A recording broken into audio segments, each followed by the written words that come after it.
begin in the quiet chamber of the soul, where the self and the not-self dance in a ceaseless rhythm. There is something strangely sacred about that moment when a human being, so often fragmented, so often asleep to the forces moving within and around them, awakens to the realization that they must draw a line, not a line of aggression, nor of arrogance, but a line of inner dignity, a boundary. But the word boundary is misleading, for it conjures up images of walls, fences, and barriers to love. Yet, in the language of the psyche, boundaries are not walls but membranes. They are semi-permeable veils through which the self communicates with the world, filtering out what injures and inviting in what nurtures. Without them, the ego becomes porous, invaded by foreign emotions, projections, duties, traumas not its own. With them, we do not isolate, we differentiate, we become real. The individual who cannot set boundaries lives in chaos. Their emotions are not their own. Their dreams are haunted by the unlived lives of others. They mistake kindness for compliance, compassion for sacrifice, and love for self-erasure. This is the tragedy of the undeveloped ego. It does not know where it begins and where it ends. It floats unanchored in the collective, unable to individuate. You cannot become yourself if you cannot first say, this is me.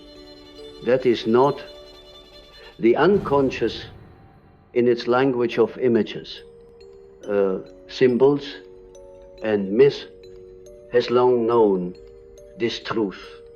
It has tried to speak to us in dreams where one is endlessly chased by shadowy figures, unable to find a door to safety, or in recurring visions of flooded houses where the waters rise and consume all structure. These are the psyche's cries for containment. The dream does not lie. It reveals, and it reveals that the soul is drowning in the absence of boundaries. In my early practice, I met many patients who bore the psychic stigmata of boundaryless living. One would dream nightly of her childhood home being taken over by strangers who would rearrange her furniture, paint the walls, live in her kitchen while she watched helplessly.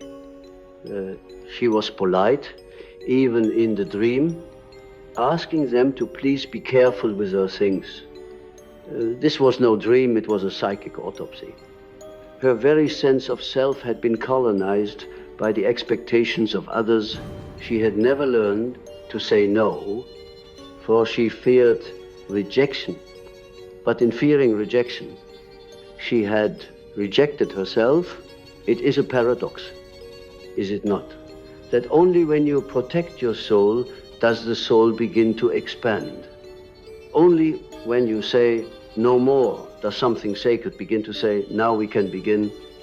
For boundaries are the sacred threshold between the ego and the self, between chaos and order. They are the lines drawn in the sand by the hero of myth, the warrior of the soul. You cannot summon your inner dragon if you are still trying to please the crowd. And yes, the dragon is an ancient symbol for what must be confronted to establish sovereignty. In countless myths from St. Arv, George to the serpent of Eden, to the Ouroboros that consumes its tail, the dragon guards the treasure, and that treasure is always your own power. But you cannot slay the dragon if you are still afraid of being disliked. You cannot recover your treasure if you believe you must earn your right to exist by being agreeable. That is the ultimate psychic sin to abandon the self in the name of adaptation. Children are not born with boundaries. They absorb the psychic atmosphere of their caregivers like a sponge. If love is given conditionally, they become chameleons. If anger is punished, they learn to hide their shadows. And so we grow into adults who are applauded for our selflessness when what we are doing is self-abandonment in disguise. But the psyche does not forget. The shadow accumulates, and when the individual finally breaks, it is not because they are weak, but because they were never allowed to be whole. What then does it mean to set boundaries in the deepest psychological sense? It is not merely saying no. It is not about control. It is a mystical act of reclaiming authorship over the inner narrative. It is saying, I am not your mirror. I am not your wound to fix. I am not your God. I am not your scapegoat. I am myself. In this act, the soul stops outsourcing its identity. It begins the slow work of coming home. When a person sets a true boundary, they undergo what I call a psychic initiation. This act disturbs the old equilibrium. It will make others uncomfortable. Some will rage. Some will withdraw. The false peace they maintained with you is now broken, and in its place, a truer, more unstable, but ultimately liberating dynamic begins. That instability is the price of transformation. Alchemy always begins with the nigredo, the blackening, the chaos, the decomposition of the false. In one of my own dreams, I stood in front of a door that led into the woods. Behind me was a city of noise and duty and faces that wanted things from me. In front of me, fog, forest, silence. Yes, the dream voice said, if you enter, you will lose approval. But if you stay, you will lose yourself. I stepped forward. That dream was not entertainment. It was instruction, and it is the instruction I give to you now. When the self calls you inward, follow it.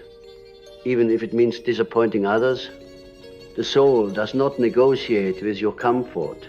There are symbols that emerge again and again when boundaries are not honored. The mask, the mirror, the prison.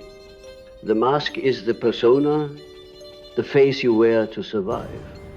It is useful, even necessary. But when the mask fuses with the skin, you forget who is underneath.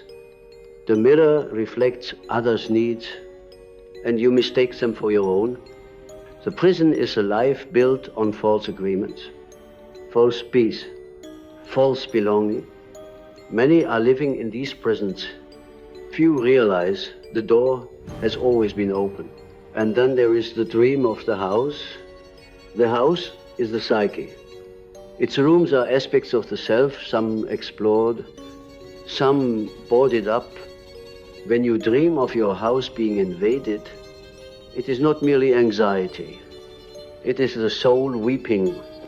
It says, I no longer recognize this as mine. But when you finally set a boundary, the house begins to rebuild. You discover secret rooms filled with light. You remember where you left the keys. You begin to repaint the walls with your own colors. You become a home again. The modern world despises boundaries. It celebrates the open, the fluid, the boundless. But psychologically, this is dangerous. The ego must be strong to navigate the unconscious. You cannot dive into the ocean of the archetypes if your ship has holes. Many spiritual seekers drown because they bypass the ego in the name of transcendence. But transcendence without containment is psychosis. Mysticism without boundaries becomes possession. The gods return, and they are not always friendly. True individuation requires both openness and limits. You must listen to the dreams, feel the feelings, follow the symbols, but you must also know when to say, this is mine, that is yours. The healer who does not have boundaries will become the wound. The lover who cannot say no will become the addict. The teacher who cannot hold their center will become the guru who manipulates. Do not mistake enmeshment for intimacy. Do not mistake martyrdom for love. There is a moment in the alchemical journey when the soul, having dissolved the false self, begins to coagulate a new form. Solve et coagula, dissolve and reform. This coagulation begins when boundaries are reclaimed. You are no longer the sum of what others needed from you. You are no longer the echo of your trauma. You are the living expression of a self that remembers its own sacred architecture.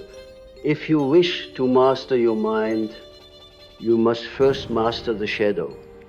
And if you wish to master the shadow, you must first learn where you end. And the world begins, for the shadow thrives in boundarylessness. It hides in the places where you say yes when you mean no. It festers in the silence where a no should have stood. It whispers, if they love you, you must not disturb them. But love that demands your silence is not love, it is consumption. The soul must learn to roar. And so I ask you now, not as a psychologist, but as a guide through the interior forest of the psyche, where have you allowed others to draw their maps over your soul? Where have you surrendered your sovereignty in exchange for approval? Where have you betrayed your inner truth in the name of outer peace? These are not rhetorical questions. They are the gateways. The work begins not with answers, but with a willingness to ask. But you see, to set a boundary is not simply to say no. That would be too shallow an interpretation. To set a boundary is to say yes to your own soul, to declare a sacred perimeter around the psyche within which the self may grow in truth, unpolluted by the projections and chaos of others. In the alchemical metaphor, it is the vas hermeticum, the sealed vessel in which the transformation occurs. Without such a vessel, the prima materia cannot be held. The process of individuation is lost in dispersion. The soul evaporates without a vessel of the boundary. Without it, we are everywhere and yet nowhere. You may wonder why life feels chaotic, why relationships feel draining, why a strange fatigue follows every social interaction like a shadow trailing behind you. It is because you are not protecting your psychic borders. You are allowing others to colonize your unconscious terrain. And in doing so, you forget who you are when you allow the opinions, needs, and desires of others to consistently override your own inner voice. You fragment, and the self, which longs to unify all opposites, begins to wither in a scattered field of external validation. This is why I say when you finally set boundaries, everything falls into place, not because the world changes, but because your inner cosmos aligns like a constellation forming its pattern in the sky. Your soul finds coherence when you reclaim the psychic space that belongs to you.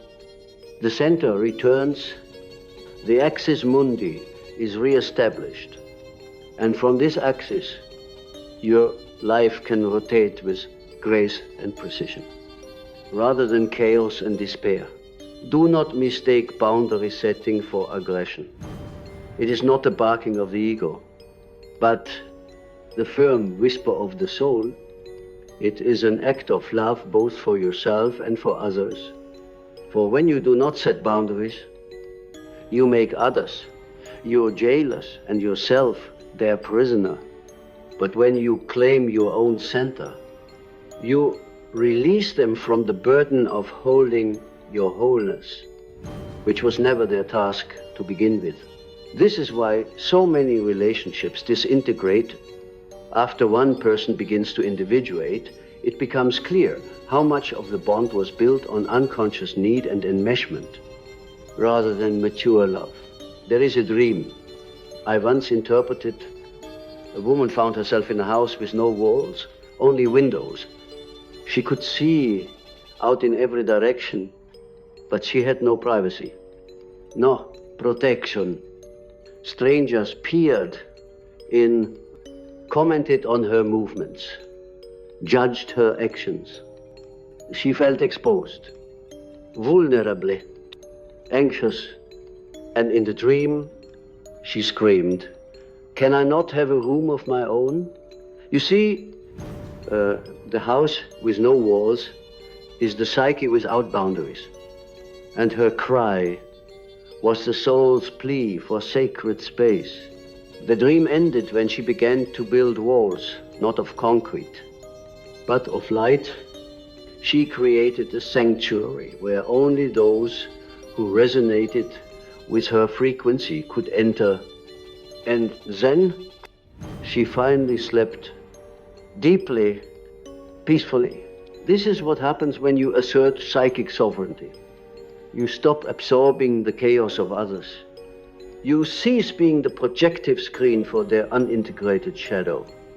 You stop mistaking their pain as your responsibility, their approval as your purpose. You become an adult in the true spiritual sense, not one who is hardened, but one who is centered. And in that centering, everything begins to fall into place. Not because the world has obeyed you, but because your inner world now reflects order, not fragmentation. Some may say, but is not love the dissolution of boundaries? No. My friend, that is infatuation. That is fusion. That is the ancient hunger to return to the womb, to merge and dissolve and forget one separate self. True love requires two differentiated souls, each strong in their own boundaries, coming together not to devour one another, but to witness each other's essence. Love without boundaries becomes possession. It becomes dependency. It becomes the toxic fusion that leads to the loss of self and the rise of resentment. You must become whole before you can offer love that does not consume or demand. The one who loves from wholeness honors the boundary as a sacred right. I have seen many who come to analysis speaking of fatigue, of depression, of an inability to focus, and often the diagnosis is not some grand neurosis, but simply this: they are leaking energy everywhere. Their boundaries are porous. Their yes never means yes, and their no never means no. They are psychic sponges, absorbing every vibration around them and calling it empathy. But empathy without boundary is self-destruction. To feel deeply is a gift only when it is paired with discernment. Otherwise, it becomes emotional codependency cloaked as compassion. So I ask you now, where in your life do you feel drained? And where do you feel vital? The answer will lead you to the places where your boundaries are either violated or respected. The shadow to plays its part here. For often it is a shadow that sabotages boundaries. The unloved child within says yes when it means no. The rejected archetype tries to please so as not to be abandoned again. The unacknowledged rage festers behind false smiles. And so the work of setting boundaries is not simply behavioral, it is archetypal alchemy. You must face the shadow that taught you. Your boundaries didn't matter. You must confront the inherited myths of your childhood that said, if I assert myself, I will be unloved. You must uproot the ancestral voices that said, to say no is to be cruel. Only then can you build walls, not of fear, but of sacred containment. There was once a man in therapy who could never say no to his mother. Though grown, he found himself enslaved to her needs. In dreams, she appeared as a serpent coiled around his feet, preventing him from walking. When he finally told her no, when he finally set the boundary, the serpent disappeared, and he dreamt of walking barefoot through a forest, finally free. You see, that was not about his mother.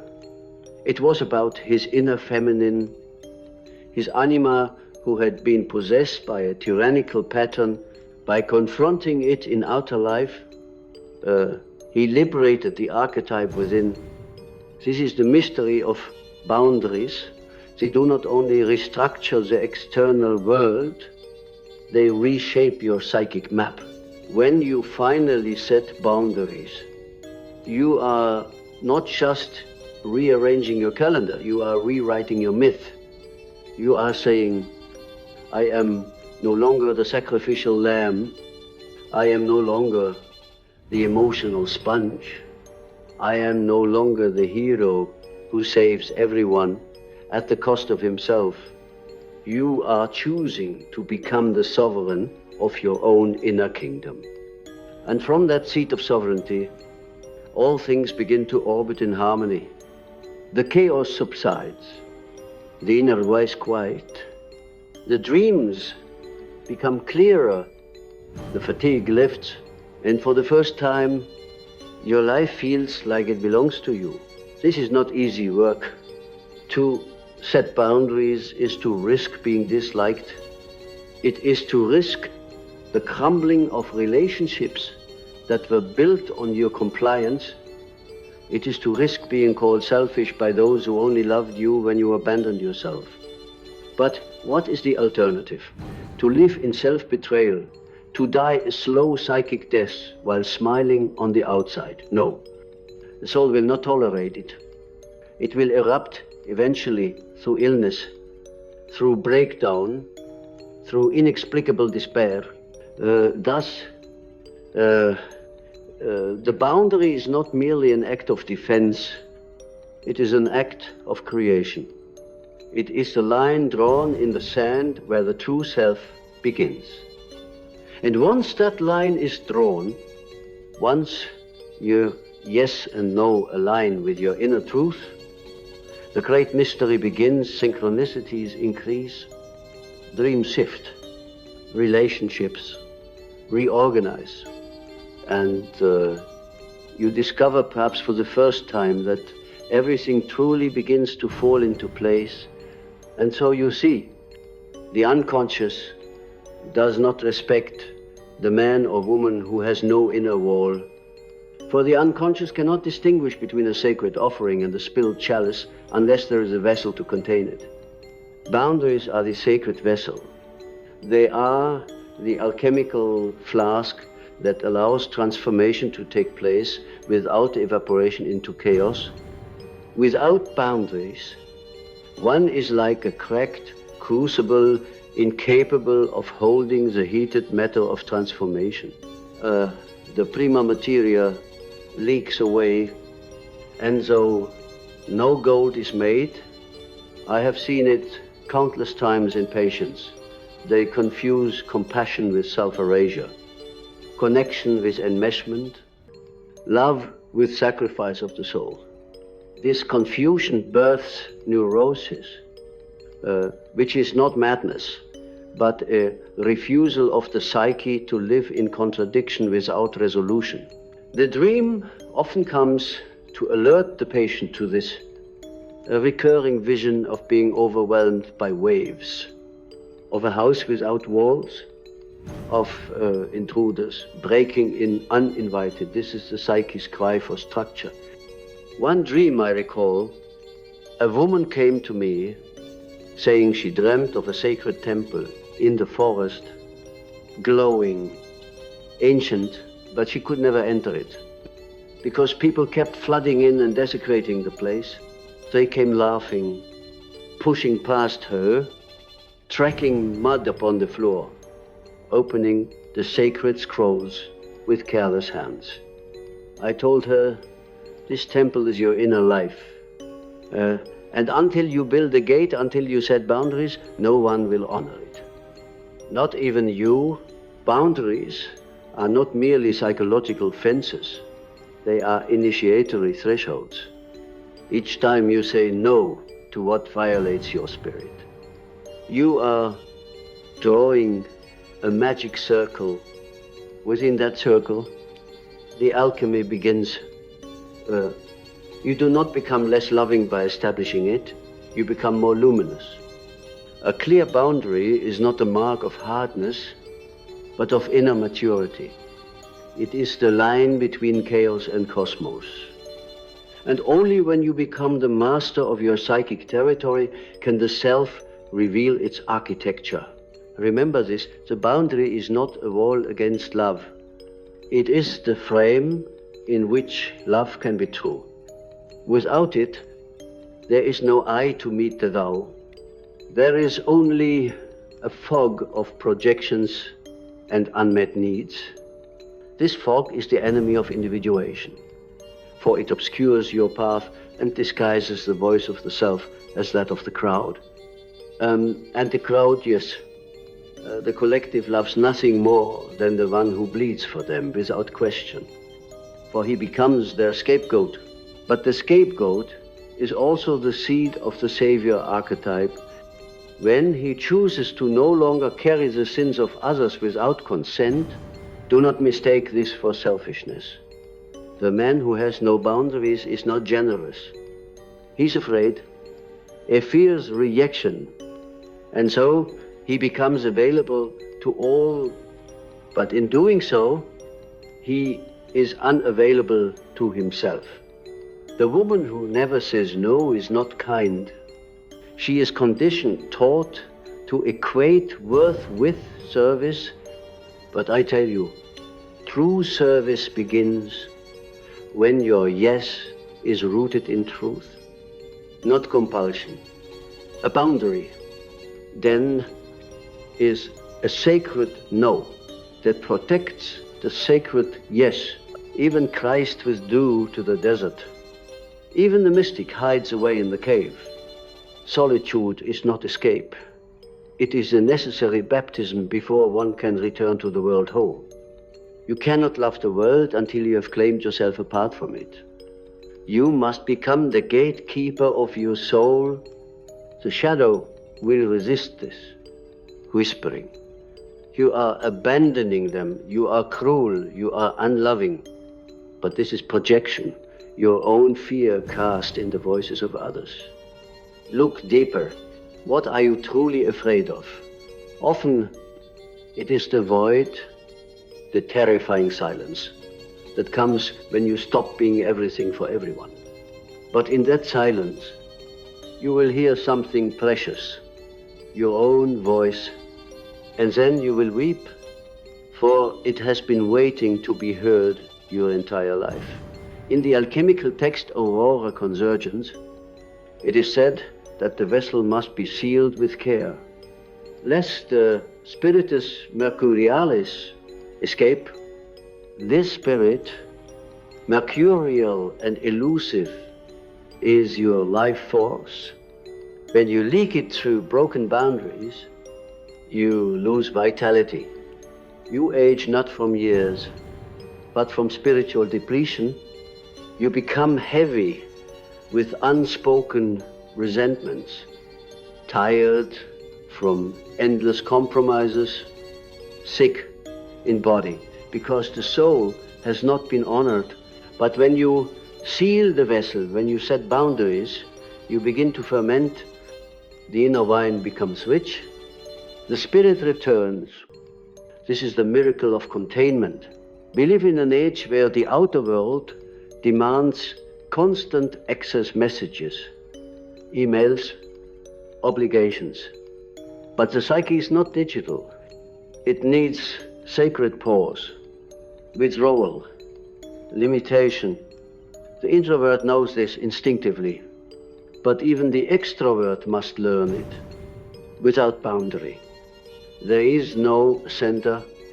Without a center, there is no self.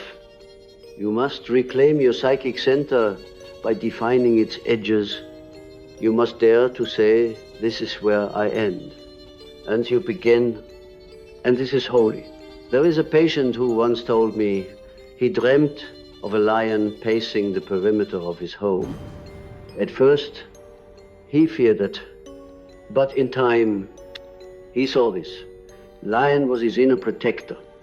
His boundary made flesh. He had suppressed his assertiveness for years, fearing it would make him unlovable. But the psyche does not tolerate imbalance.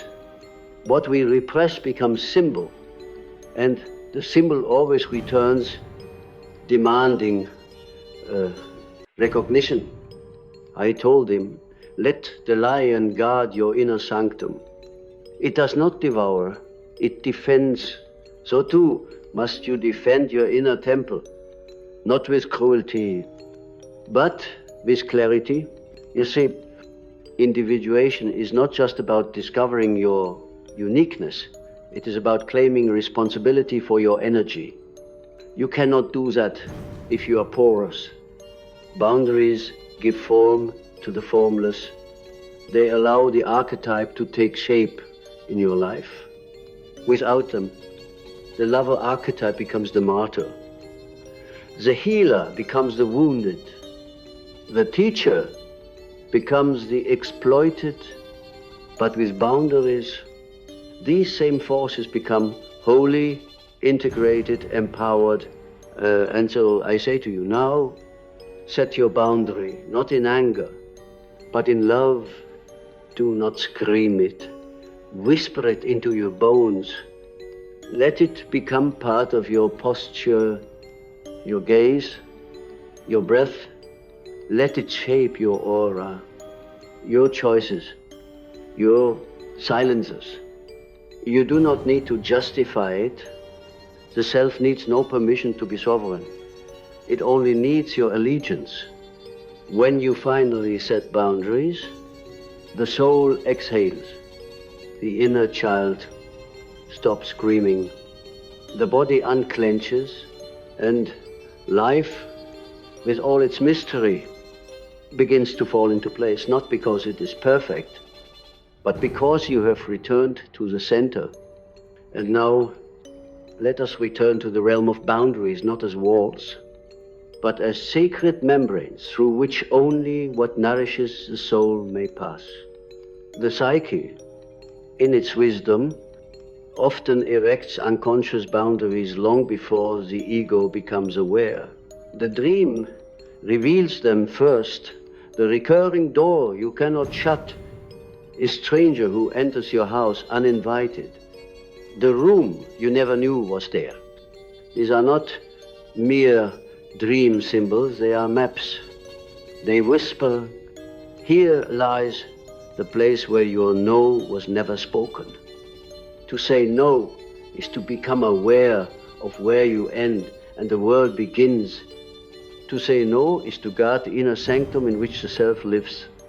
But how many of you have been taught that the noble soul must always be available, must always bend, must always be accommodating? That, my friends, is the breeding ground of neurosis. It is the disfigurement of individuation when one becomes a mirror to all but a stranger to oneself. You begin to perform the archetype of the helper, the healer, the martyr, without ever asking whether the soul consents. But when you set boundaries, you do not become less compassionate. You become more precise. You become a scalpel instead of a blunt instrument. You begin to wield your presence with intention. The friend who drains you, the parent who manipulates, the lover who crosses your inner lines when you say no to them. You are not breaking love, you are sanctifying it. You are saying, I will not allow this bond to become an arena for my diminishment. That is not cruelty. That is maturity. A woman once came to me in a dream analysis session, torn and ragged from years of serving a family that refused to see her. She had become their nurse, their savior, their mule.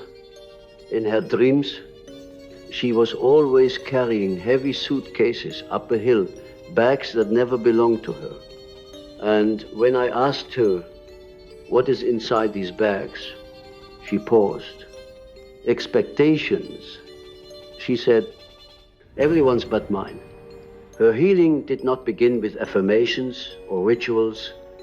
It began the day she placed those bags down. It began the day she dared to ask, what would happen if I refused?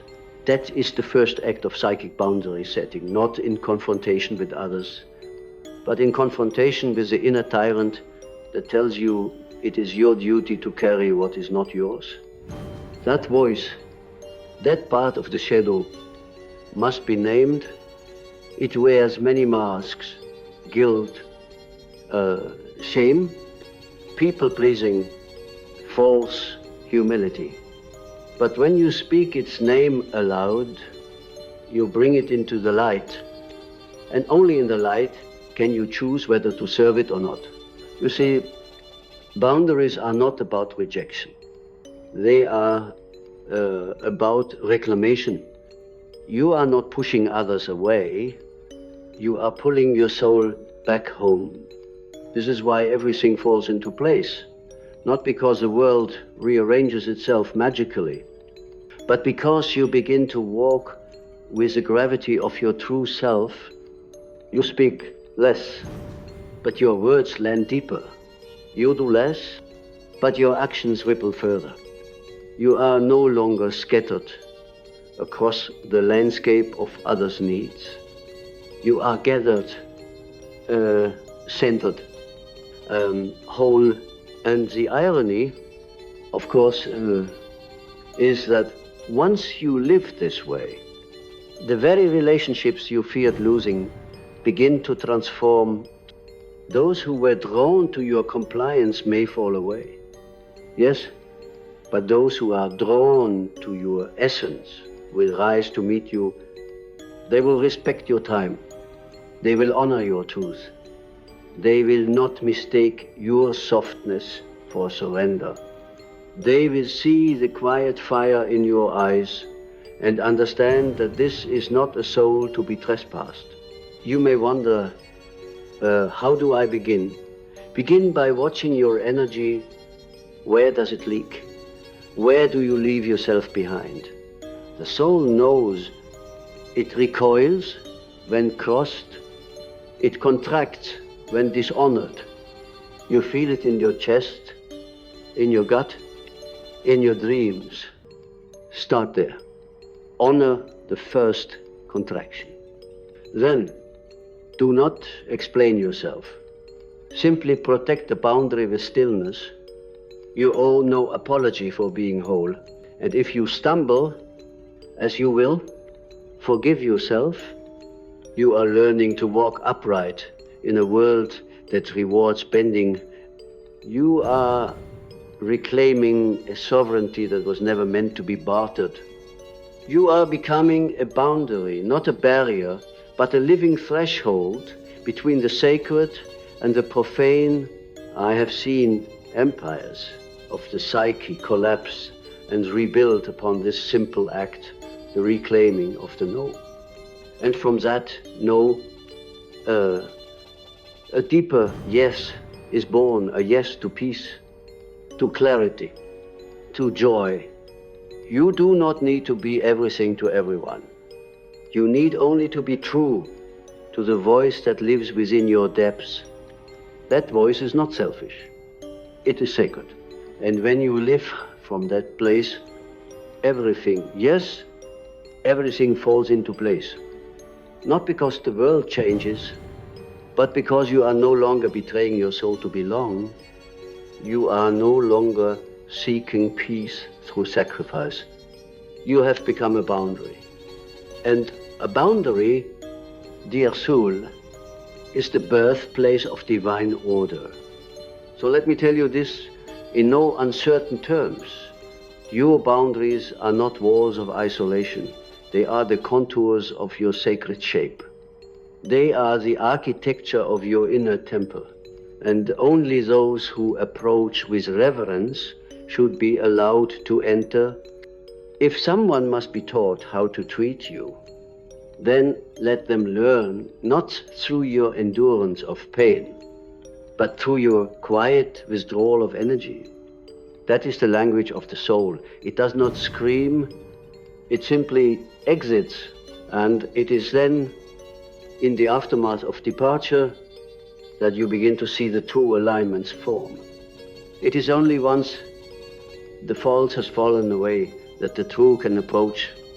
The ones who remain are not those who demand you to shrink, but those who rise with you, those who do not cross your lines because they have drawn their own.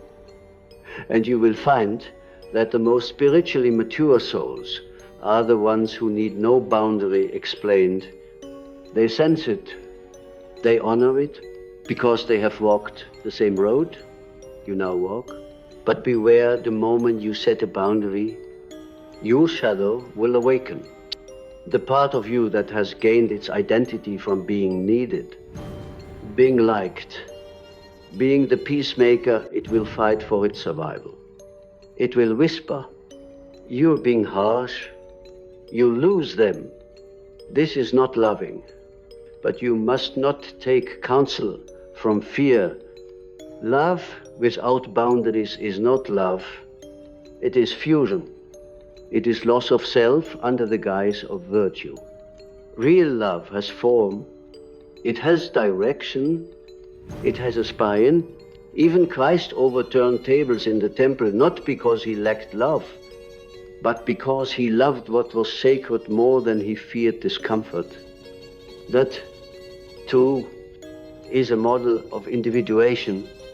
Love that protects, love that defines, love that says, this shall not pass.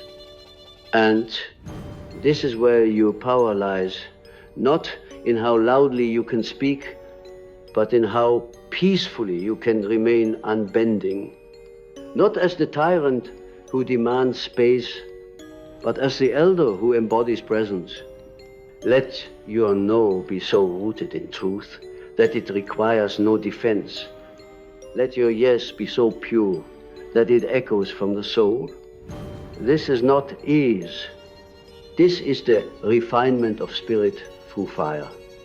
And when you emerge, you will not be the same.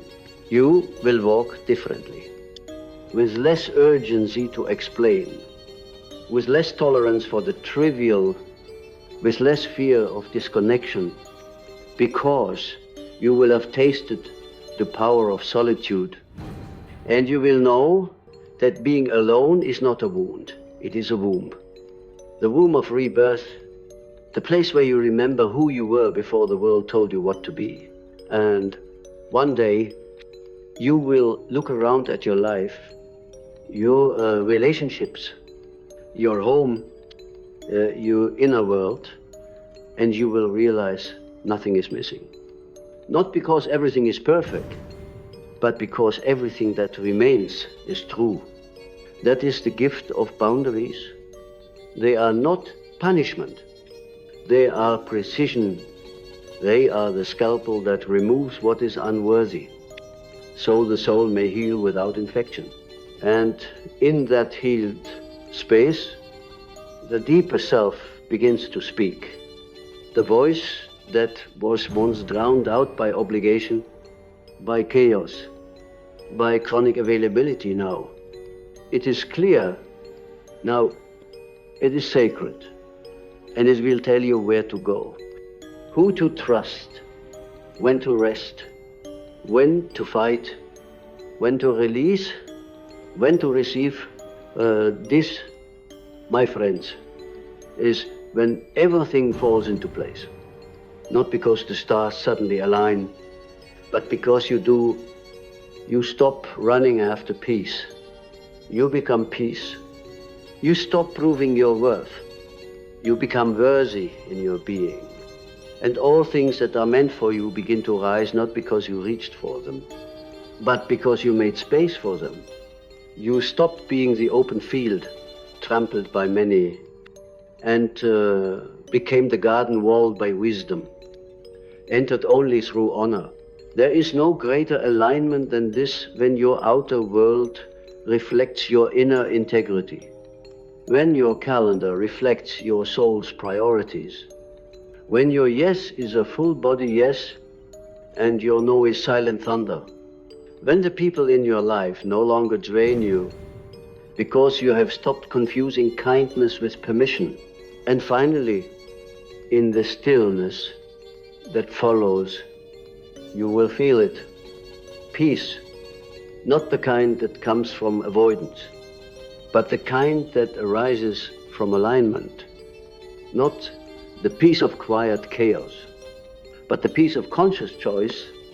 And in that stillness, you will hear something new, a whisper from the depths. It will say, welcome back. You've returned to the center. This is who you are beneath the pleasing, beneath the performing, beneath the pretending. This is the self. And this time, you did not find it through seeking. You found it through setting the gate,